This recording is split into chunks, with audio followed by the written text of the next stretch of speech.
নবীজি বলছেন মাত্র দুটো আলামত কিয়ামতের। কয়টা? একটা বলছেন তিনি, আনতালিদাল আমাতু রাব্বাতুহা, আনতালিদাল আমাতু রাব্বাতুহা, দাসী তার মনিবকে জন্ম দিবে। নবীজি বলছেন দাসী মনিবকে জন্ম দিবে। তার অন্যতম ব্যাখ্যা হলো শেষ জামানায় হক বাতিল, ন্যায় অন্যায়, সত্য মিথ্যার মানদণ্ড উল্টে যাবে। এটা হয়েছে কি না?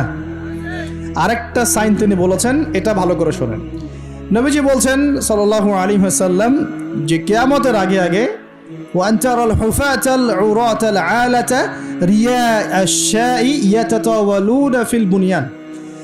নবীজি বলছেন কিয়ামতের অন্যতম নিদর্শন হবে সমাজের সবচেয়ে নিকৃষ্ট শ্রেণীর মানুষ, নিকৃষ্ট বলতে দরিদ্র, একদম দরিদ্র, যার পায়ে স্যান্ডেল পরার টাকা ছিল না, গায়ে জামা কেনার টাকা ছিল না।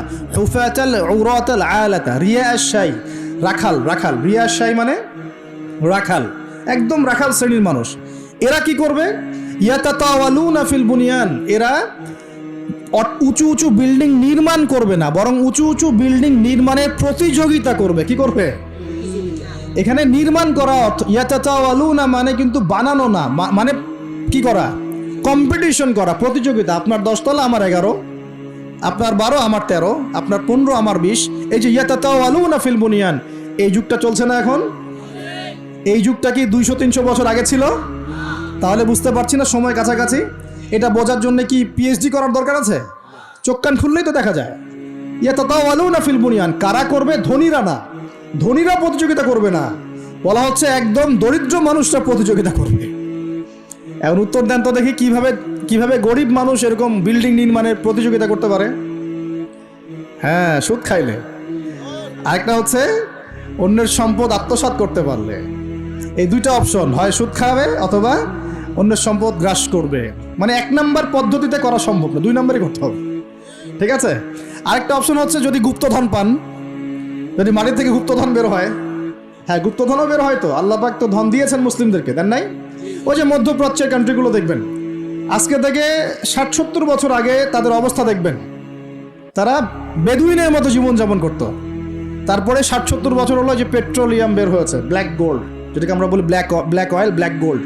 মানে এই পৃথিবীতে সোনা দিয়ে এখন এক্সচেঞ্জ করা যায় না, এই পৃথিবীতে পেট্রোলিয়াম দিয়ে এক্সচেঞ্জ করা হয় ডলারের সাথে। এটাকে বলা হয় petro dollar monetary system, petrol এবং ডলার। তো এই পেট্রোলিয়ামটা হচ্ছে এখনকার গোল্ডের মতো দামি জিনিস। এটা যখন থেকে তারা পেয়েছে, তারপর থেকে দেখেন বিল্ডিং, কারো 50, কারো 60, কারো 100, কারো চলছে, হচ্ছে না? অথচ আজকে থেকে 50 বছর আগেও অবস্থা এমন ছিল না। ইয়াতাতাওয়ালুনা ফিল বুনিয়ান, আর কি বাকি আছে কিয়ামতের আলামত বলেন? আর কি বলবো? এই দুটোর মধ্যেই সব পড়ে যাবে। এবার এই ব্যক্তি উঠলেন, কোন ব্যক্তি? ওই যে জিবরাইল আলাইহিস সালাম এবার উঠে চলে যাচ্ছেন, আর সবাই চুপচাপ বসে আছেন। মানে অনেক সময় হয় না, খুব চুপ করে সব বসে থাকে, সাইলেন্স, পিন ড্রপ সাইলেন্স।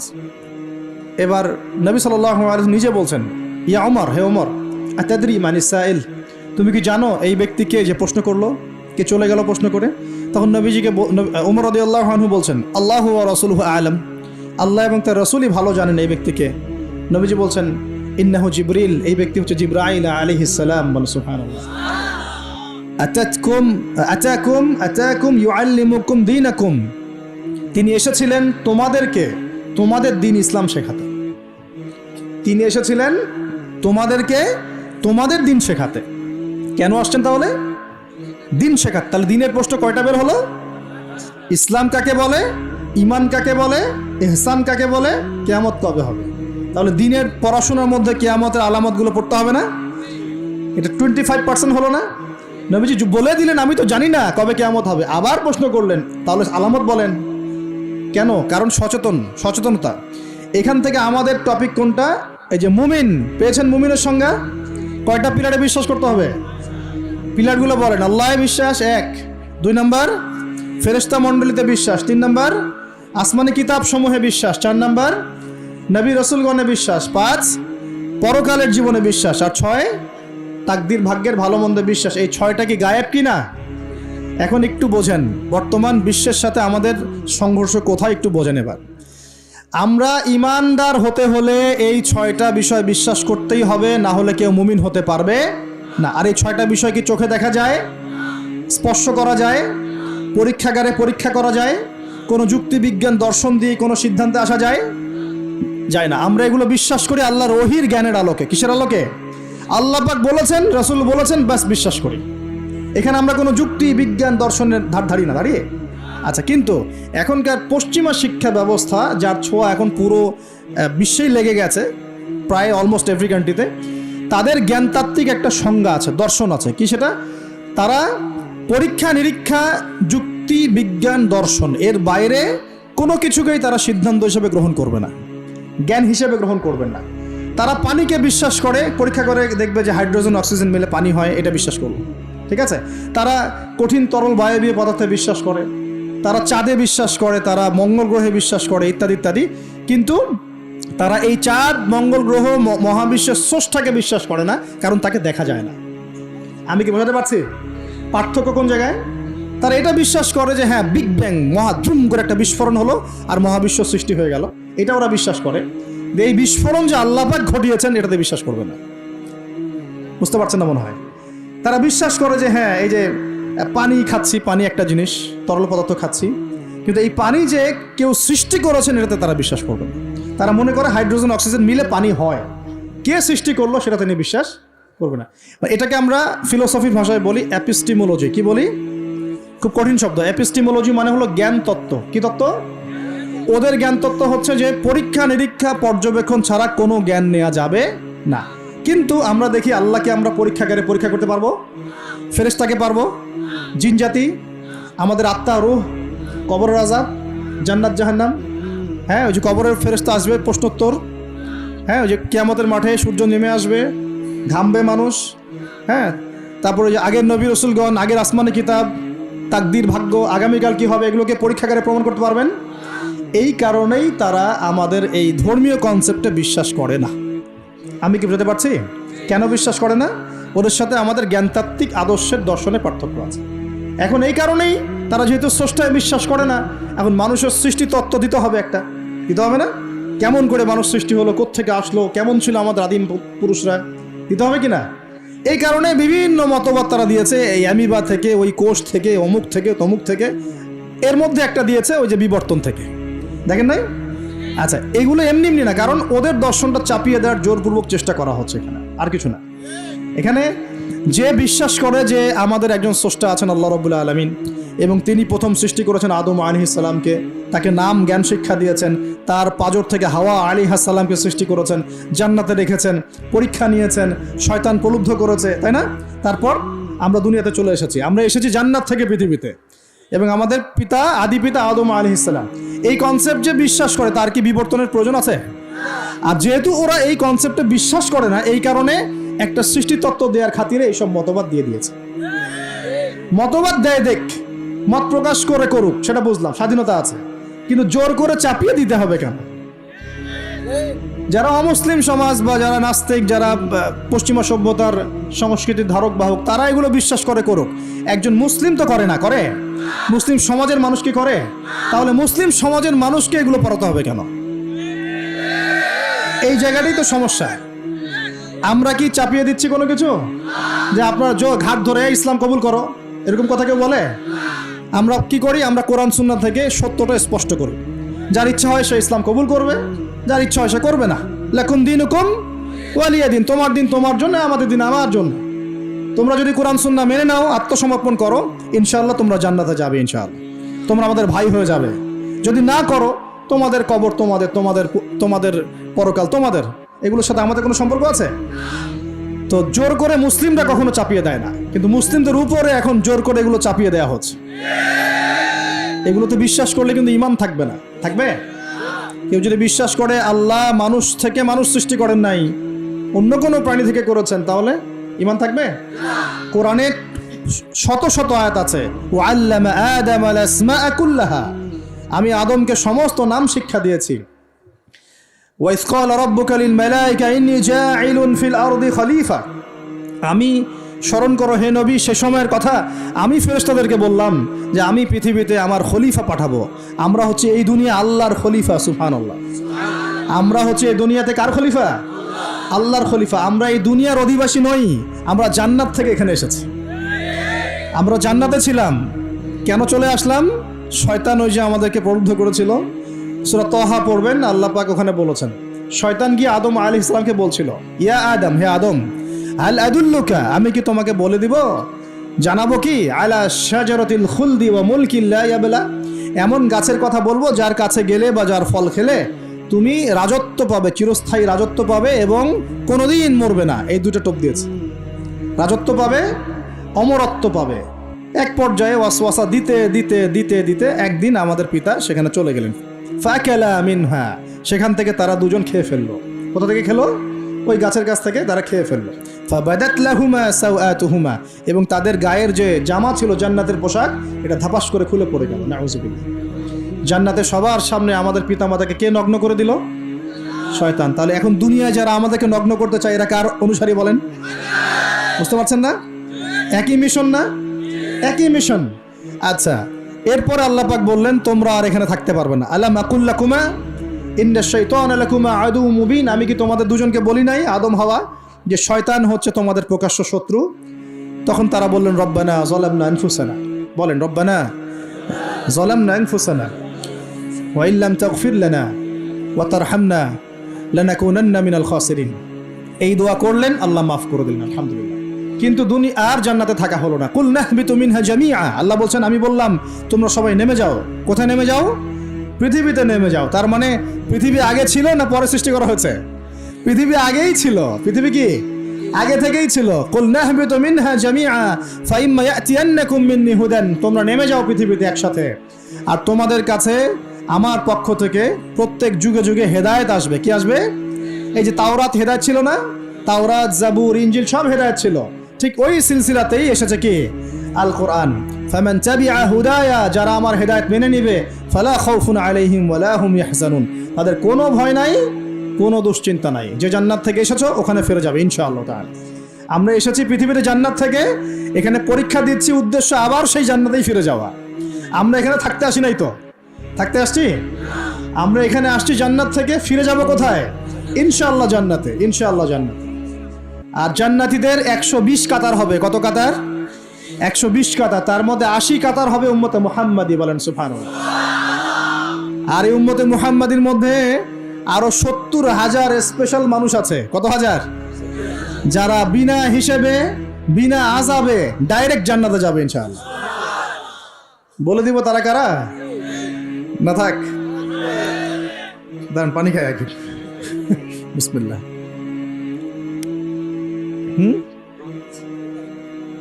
জি, মাত্র 70,000। 70,000। তবে অন্য একটা হাদিসে আসছে যে প্রত্যেক হাজারের সাথে আরো 70,000। তবে শর্ত কঠিন। কিরকম শর্ত? সাহাবীরা বসে ডিসকাস করছেন কে হতে পারে তারা। কেউ বলছেন তারা হয়তো প্রথম দিকের মুসলিমরা হবেন, কেউ বলছেন তারা হয়তো মুজাহিদরা হবেন, কেউ বলছেন তারা বদর যুদ্ধের সাহাবীরা হবে ইত্যাদি। তখন নবী সাল্লাল্লাহু আলাইহি ওয়াসাল্লাম আবার চলে আসলেন, ব্যাক করলেন। ব্যাক করে বলছেন তোমরা কি এই বিষয়ে কি বিষয়ে কথা বলছিলে? তখন সাহাবীরা বললেন আমরা তো ডিসকাস করছিলাম যে কারা হতে পারে সেই 70,000। নবীজি বললেন শোনো, ওই 70,000 মানুষ, এক নাম্বার, ওই 70,000 মানুষ পাখি উড়িয়ে ভাগ্য গণনা করে না। প্রথম কাজটা কি?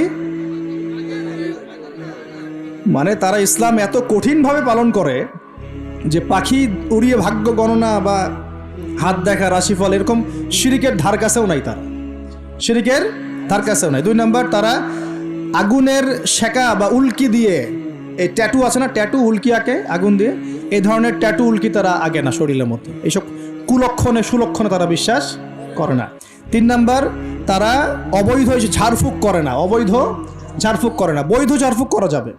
সূরা ফাতিহা পড়ে ঝাড়ফুঁক করা যাবে, সূরা ফালাক নাস ইখলাস পড়ে পড়া যাবে, আয়াতুল কুরসি পড়ে পড়া যাবে, কোরআন হাদিস দিয়ে ঝাড়ফুঁক করা যাবে। কিন্তু অবৈধ কিছু ঝাড়ফুঁক আছে না, তান্ত্রিক কবিরাজদের কাছে মানুষ করে, এগুলো করা যাবে না। আর 4 নাম্বার হচ্ছে তারা সর্বাবস্থায় এক আল্লাহর উপরে তাওয়াক্কুল করে, ভরসা করে, আল্লাহর প্রতি তাওয়াক্কুল করে। এরা হচ্ছে সেই 70,000 মানুষের মধ্যে থাকবে ইনশাআল্লাহ। এক সাহাবী দাঁড়িয়ে বললেন, ওয়াকাশা দাঁড়িয়ে বলছেন যে ইয়া রাসূলুল্লাহ, আমার জন্য দোয়া করেন, আমি যেন সেই 70,000-এর মধ্যে থাকতে পারি। তো নবীজি বললেন হ্যাঁ, তুমি 70,000-এর মধ্যে একজন যাও। এরপর আরো 2জন সাহাবী দাঁড়িয়ে গেলেন, আমার জন্য দোয়া করেন। নবীজি বললেন না, ওয়াকাশা অগ্রগামী হয়েছে। এভাবে সবার জন্য দোয়া করতে থাকলে দরজা কি হতো? বন্ধ হয়ে যেত। তো এই দরজা খোলা আছে। এই যুগের মানুষও হতে পারে না? যে ব্যক্তি শিরক করে না, আল্লাহ ভরসা করে, কোনো রকম কুলক্ষণে বিশ্বাস করে না, ইসলাম পরিপূর্ণরূপে পালন করে, ইনশাআল্লাহ তাআলা আল্লাহ চাইলে তাদেরকে আল্লাহ পাক 70,000-এর মধ্যে আশ্রয় দিবেন, অংশও দিবেন ইনশাআল্লাহ তাআলা। তো আমরা বলছিলাম যে আমরা কোত্থেকে আসছি ভাই? জান্নাত থেকে। কোথায় যাব? ইনশাআল্লাহ। এর মাঝখানে শয়তানের পথ রয়েছে কিছু, শয়তানের ফিতনা। কি ফিতনা? শয়তান চায়, শয়তান কিন্তু ওয়াদা করে আসছে, চ্যালেঞ্জ করে আসছে আল্লাহর কাছে। কি করছে? চ্যালেঞ্জ। শয়তান কি চ্যালেঞ্জ করছে জানেন? শয়তান চ্যালেঞ্জ করছে যে রব্বি, শয়তান বলছে রব্বি মানে হে আমার রব। শয়তান কিন্তু আস্তিক, শয়তান কিন্তু আল্লাহকে বিশ্বাস করে। সে বলছে রব্বি হে আমার রব, আনজিরনি আমাকে অবকাশ দিন, ইলা ইয়াউমি ইউবআসুন কিয়ামত দিবস পর্যন্ত অবকাশ দিন। আল্লাহ বলছেন ফাইন্নাকা মিনাল মুনজারিন, যাও তোমাকে অবকাশ দেওয়া হলো। কিয়ামত পর্যন্ত সময় আল্লাহর কাছে এমন বড় কিছু নয়, খুব সামান্য। এবার সে বলছে রব্বি ফাবিমা আগওয়াইতানি, হে আল্লাহ যে আদমের জন্য আজকে আমাকে জান্নাত থেকে বের করে দেয়া হলো সিজদা না করার কারণে, লা আকুদান্না লাহুম সিরাতাকাল মুস্তাকিম, ওই আদমকে জাহান্নামে নেয়ার জন্য আমি সরল পথে ওত পেতে বসে থাকবো। বসে থাকে না শয়তান? সুম্মা লাআতিয়ান্না মিন বাইনি আইদিহিম, খুব ভালো করে জায়গাটা বোঝেন প্রিয় ভাইরা। শয়তান চ্যালেঞ্জ করে বলছে সুম্মা, এর পরে আমি আসব আদম সন্তানের সামন থেকে। কোত্থেকে? এই সামন থেকে মানে অর্থ হচ্ছে দুনিয়া, মানে আপনাকে দুনিয়ার সমস্ত ফিতনা এসে প্রলুব্ধ করে রাখবে। কারণ দুনিয়া চোখের সামনে দেখা যায় না?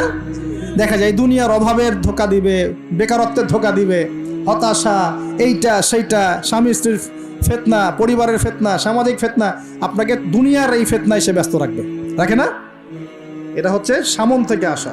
ওয়ামিন খালফিহিম, পিছন থেকে আসবো। পিছন থেকে মানে আপনাকে পরকাল সম্পর্কে হতাশ করে দিবে, এবং পরকাল সম্পর্কে আপনাকে কুধারণা সৃষ্টি করবে, এবং পরকাল সম্পর্কে আপনার মধ্যে একটা গাফেলতি সৃষ্টি করে দিবে যে পরকাল না, পরে দেখা যাবে। হ্যাঁ, পিছনে কি আছে? পরকাল না? পিছনটা পরকাল। তো পরকাল আসবে যখন, তখন দেখা যাবে। হ্যাঁ, বৃদ্ধ হলে তখন তওবা করে নিব, এখনও কি তাড়াহুড়ার কি আছে, পরে দেখা যাবে শেষ বয়সে। এরকম করে আপনাকে ভুলিয়ে ভালিয়ে রাখবে পিছন থেকে। আবার হতাশ করে দিবে, আমার পরকালে আমার জান্নাত হবে না, আমি তো এত আমল করতে পারি নাই, হ্যাঁ আমার কি হবে, আমার আত্মহত্যা ছাড়া কোনো পথ নাই। এভাবে হতাশ করে ফেলবে আপনাকে পিছন থেকে। সুম্মা লাআতিয়ান্না মিন বাইনি আইদিহিম ওয়া মিন খালফিহিম, সামন থেকে আসবো, পিছন থেকে আসবো, ওয়া আন আইমানিহিম, ডান দিক থেকে আসবো। ডান দিক মানে কি? এটার ব্যাখ্যাও চমৎকার। ডান দিক মানে কি? আমরা বলি না ডান পক্ষ খুব ভালো মনে করি না? ডান পক্ষ ভালো, ডান দিকটা ভালো, শুভ মনে করি তো। ডান দিক হচ্ছে আপনাকে নেক্সট সুরতে সে ধোকায় ফেলবে। ডান দিক মানে কি? নেক্সট সুরতে ধোকায় ফেলবে। মনে কর ডান দিক মানে ভালো, মানে আপনি নামাজ পড়ছেন কিন্তু নামাজের মধ্যে শিরিক ঢুকাই দিবে। মানুষ দেখতেছে ভালো করে নামাজ পড়ে, নামাজ জাকাত দিচ্ছেন, দান সৎকা করছেন, মনের মধ্যে রিয়া ঢুকাই দেবে। ভালো কাজই তো করছে, ঠিক আছে? মানে হ্যাঁ, এটাও ঠিক। ওই যে হালাল প্রেমের দিকে উদ্বুদ্ধ করার চেষ্টা করবে। ডান নেক্সট সুরতে ধোকা, নেক্সট সুরতে। হ্যাঁ, নেক্সট মানে আলেম হয়েছে মানুষ, সবাই একদম বড় বক্তা, আলেম সব বলছে, মনের মধ্যে অহংকার, নেক্সট সুরতে ধোকা, ঠিক আছে? বা মনে হচ্ছে যে এক ভাইয়ের গীবত, তহমত, সমালোচনা করাকে সে দিনের পথে সংগ্রাম মনে করছে, নেক্সট সুরতে ধোকা। হ্যাঁ, এক ভাইয়ের সমালোচনা করা, গীবত করা, তার চরিত্র উদ্ধার করে ফেলা, এটাকে সে মনে করছে যে দিনের জন্যই করছে, ঠিক আছে? নেক্সট সুরতে ধোকা, মানে নেক্সট সুরতে, ডান দিক থেকে মানে কি? নেক্সট সুরতে আপনাকে ধোকায় ফেলে দিবে। ফেলছে না? ফেলছে। কিন্তু এটা কিন্তু ডেঞ্জারাস। এটা কাদের জন্যে? এটা আবেদ মানুষদের জন্যেই, যারা আল্লাহকে মানে, রাসূলকে মানে, চেষ্টা করে দিনের পথে চলার জন্য, এদেরকে সে ডান দিক থেকে আসবে আর কি। মানে আমাদের ক্ষেত্রে আল্লাহ পাক হেফাজত করুন বলি আমিন। আর চতুর্থটা হলো ওয়া আন শামাইলিহিম, ওদের বাম দিক থেকে আসবে। এটা কেমন? এটা হচ্ছে ফাসেক জালেম শ্রেণীর মানুষ যারা, তাদের সামনে মদ, জুয়া, জেনা সবকিছু উন্মুক্ত করে দিবে। এগুলোর পিছনে ছোট এখন। তো এইভাবে চতুর্দিক থেকে শয়তান আসবে এবং বলবে, আল্লাহকে বলেছে ওয়ালা তাজিদু আকসারহুম শাকিরিন, আল্লাহ আপনি বেশিরভাগ আদম সন্তানকেই শুকরগুজার পাবেন না। এটা কি বাস্তব না? এখন বেশিরভাগ মুসলিম নামাজ পড়ে না? পড়ে না? বেশিরভাগ মুসলিম যাকাত দেয় কি দেয় না? রমজান মাস আসছে দেখবেন বেশিরভাগই অনেকেই রোজা রাখবে না, আছে না? রমজান মাসে মানুষ বেপরদায় চলছে না? রোজা রেখেও মানুষ মাপে কম দিবে না? নামাজ পড়েও সুদ খাচ্ছে না? মানে বেশিরভাগ মানুষ কিন্তু সত্যি সত্যি আল্লাহর পথে নাই। এই পৃথিবীতে বেশিরভাগ মানুষ বলছে আল্লাহর সন্তান আছে, নাউজুবিল্লাহ। খ্রিস্টানরা বলছে না আল্লাহর সন্তান আছে? তো বেশিরভাগ মানুষকে আমি পথভ্রষ্ট করে ছাড়বো শয়তান কিন্তু বলে গেছে, এবং সেটা কিন্তু বাস্তব হচ্ছেও। আল্লাহ পাক অন্য সূরায় বলেছেন, ওয়া কালিলুম মিন ইবাদিয়াশ শাকুর, আমার শুকরগুজার বান্দা খুব কম হবে। কি হবে? কম হবে। হাদিসের মধ্যেও আসছে যে তোমরা ৭৩ দলে ভাগ হয়ে যাবে। কত দল? তার মধ্যে একটা মাত্র দল জান্নাতে যাবে। কয়টা দল? মা আনা আলাইহি ওয়া আসহাবি, আমি যার উপরে আছি, আমার সাহাবীরা যার উপরে আছেন। তো বুঝতে পারছি যে জাহান্নামে বেশিরভাগ মানুষই যাবে, অল্প মানুষই জান্নাতে যাবে। তবে জান্নাতীদের মধ্যে বেশিরভাগ হবে উম্মতে মুহাম্মাদের মধ্যে ইনশাআল্লাহ তাআলা। আর তবে সুসংবাদ আছে। সুসংবাদ কি? আল্লাহ রাব্বুল আলামিন আমাদের নবীজিকে একটা ওয়াদা করেছেন, এটা গিফট, হাদিয়া দিয়েছেন। কিরকম হাদিয়া? আমাদের নবীজিকে আল্লাহ পাক বলেছেন, হে মুহাম্মদ সাল্লাল্লাহু আলাইহি ওয়াসাল্লাম, তোমার উম্মতের মধ্যে কোনো ব্যক্তি যদি আসমান জমিনের সমান গুনাহ করে কিন্তু তার আমল নামায় শিরকের কোনো পাপ থাকে না, শিরকের কোনো গুনাহ নাই, আমি তার সামনে আসমান জমিন সমান ক্ষমা নিয়ে হাজির হব ইনশাআল্লাহ। মানে যে ব্যক্তি লা ইলাহা ইল্লাল্লাহ মন থেকে পড়েছে, আমল করার চেষ্টা করেছে, শিরক থেকে বেঁচে থাকার চেষ্টা করেছে, ইনশাআল্লাহ একদিন না একদিন সে জান্নাতে যাবেই যাবে ইনশাআল্লাহ। এটা তো খুশির কথা আমাদের জন্য।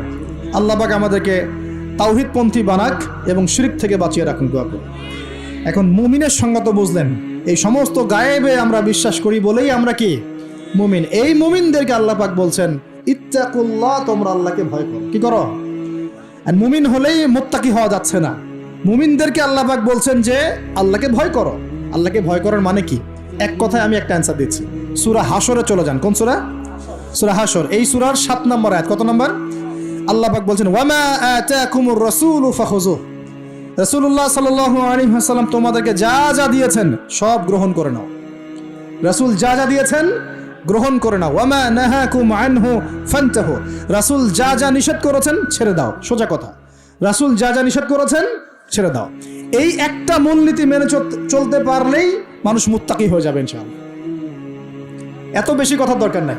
এই একটা মূলনীতি, রাসূল যা যা দিয়েছেন নিয়ে নাও, রাসূল যা থেকে নিষেধ করেছেন ছেড়ে দাও, ইনশাআল্লাহ তোমরা সফল হয়ে যাবে, মুত্তাকি হয়ে যাবে। রাসূল কি দিয়েছেন একটু গুছাই দিই আপনাকে। এই যে ঘুমাবো আমরা, আচ্ছা শুরু করি আপনার চেহারা। রাসূল কি আমাদেরকে ক্লিন শেভ চেহারা দিয়েছেন? হ্যাঁ, আজকে এক ভাই আমাকে টেক্সট করলো, কোথায় জানি বাংলাদেশের বাধ্যতামূলক করা হয়েছে একটা প্রতিষ্ঠানে ভর্তি হতে হলে ক্লিন শেভ করতে হবে। তো চিন্তা করেন কিভাবে ফোর্স করা হচ্ছে। এভাবে তো বলতে পারতেন যে যার ইচ্ছা হয় সে শেভ করবে, যার ইচ্ছা হয় সে দাড়ি রাখবে। এটা চাপিয়ে দেওয়া হলো না? হলো? এটা চাপিয়ে দেওয়া হলো না? আমরা যদি বলি যার ইচ্ছা হয় সে শেভ করবে, যার ইচ্ছা হয় সে দাড়ি রাখবে, এটা কি চাপিয়ে দেওয়া হলো? এটা কি দাড়ি রাখা চাপিয়ে দিলাম? কিন্তু তারা বলছে দাড়ি শেভ না করলে ভর্তি হওয়া যাবে না। চাপিয়ে দিল না? ধ্বংস হোক এদের। কি হোক এদের? ধ্বংস হোক। আল্লাহ পাক ধ্বংস করুক এদেরকে, যারা নবীর সুন্নতকে এভাবে জবাই করে এদেরকে ধ্বংস করুক আল্লাহ। একটা মানুষ একা একা করে একটা জিনিস, একা একা সে করে, একা একা সে নিজের আমল মনে করে, তার কাছে মনে হয়, সে মনে করে হ্যাঁ এটা একটা গুনার কাজ করছি, এক সময় ছেড়ে দিব ইনশাআল্লাহ। মনে করেন এমন মানুষ, এদেরকে আল্লাহ মাফ করে দিবে ইনশাআল্লাহ। এই মানুষগুলোকে আল্লাহ মাফ করে দিবে ইনশাআল্লাহ। আমি আল্লাহকে চিনি, আমার কাছে মনে হয় আমি আল্লাহকে চিনি। একজন মানুষ মনে করে একটা শেভ করতেছে, কিন্তু তার মনে হয় যে না আসলে শেভ করাটা খারাপ কাজ, এটা খারাপ কাজ, এটা আসলে আমি বাধ্য হয়ে করছি বা করতে হচ্ছে, ইনশাআল্লাহ আমি আর একটু বড় হলে ছেড়ে দিব ইনশাআল্লাহ। আল্লাহ চাইলে তাকে মাফ করে দিবে ইনশাআল্লাহ। আর একজন এটাকে করতে বাধ্য করছে, না এটা করতেই হবে, রাখা যাবে না সুন্নত, এটা কাটতে হবে, শেভ করতে হবে, এ মাফ পাবে না ইনশাআল্লাহ তাআলা, ইল্লা মাশাআল্লাহ, ইল্লা মাশাআল্লাহ। তো চাপিয়ে দেওয়া খুব খারাপ জিনিস। কেন চাপিয়ে দিবেন আপনি? কেন চাপিয়ে দিবেন? আর একজন পুরুষের সৌন্দর্যই তো হচ্ছে দাড়ি। আমি তো আফসোস করি যে দাড়ি নাই চেহারায়, কত আফসোস করি যে মানুষ, আপনাদের দাড়ি দেখলে আমার হিংসা হয়, ঈর্ষা হয়। এটা ঈর্ষা, হিংসা না, এটা কি ঈর্ষা। গাল ভর্তি দাড়ি থাকবে দেখে কত চমৎকার লাগে, মাশাআল্লাহ। আমাদের নবী সাল্লাল্লাহু আলাইহি ওয়াসাল্লামের চেয়ে কোনো হ্যান্ডসাম পুরুষ আছে? ছিল কখনো?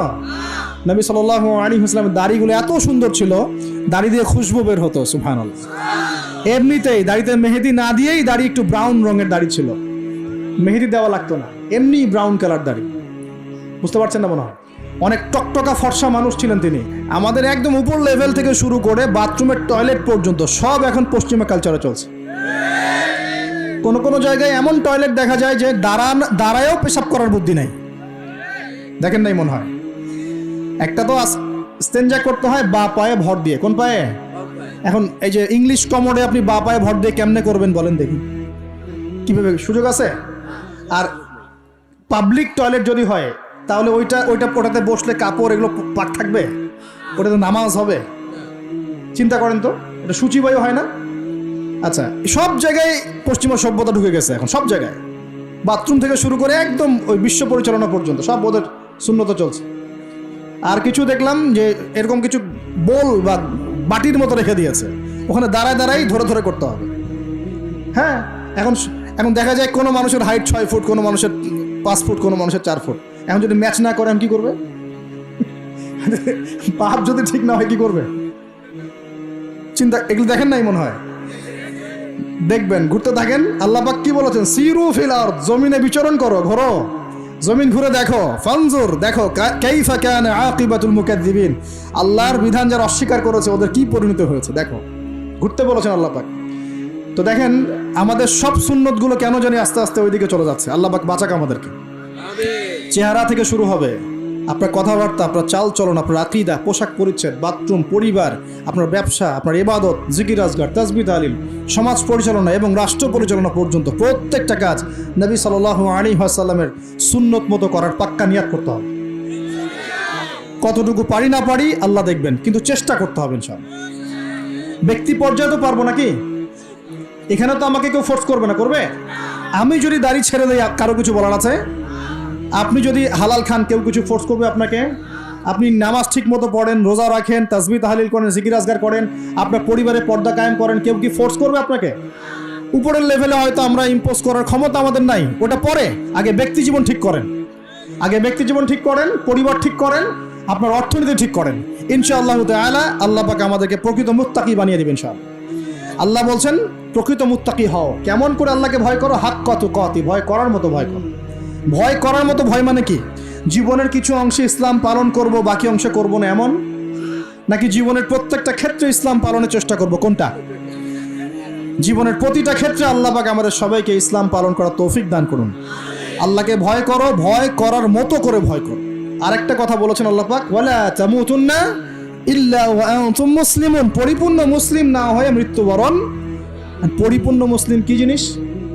যে ব্যক্তি বেপর্দায় চলে, এক মহিলা, আবার মাশাআল্লাহ নামাজও পড়ে, পরিপূর্ণ মুসলিম হলো কি? একজন ব্যক্তি 5 ওয়াক্ত নামাজি মাশাআল্লাহ, কিন্তু টেবিলের নিচ দিয়ে ঘুষ নিচ্ছে, পরিপূর্ণ মুসলিম হলো?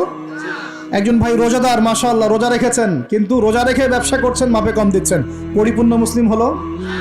একজন যুবক আল্লাহর জন্য কাজ করছে মাশাআল্লাহ, আবার এদিকে হারাম সম্পর্কে লিপ্ত, পরিপূর্ণ মুসলিম হলো কি? পরিপূর্ণ মুসলিমের সংজ্ঞা বোঝানোর জন্য কোনো ব্যাখ্যার প্রয়োজন নাই।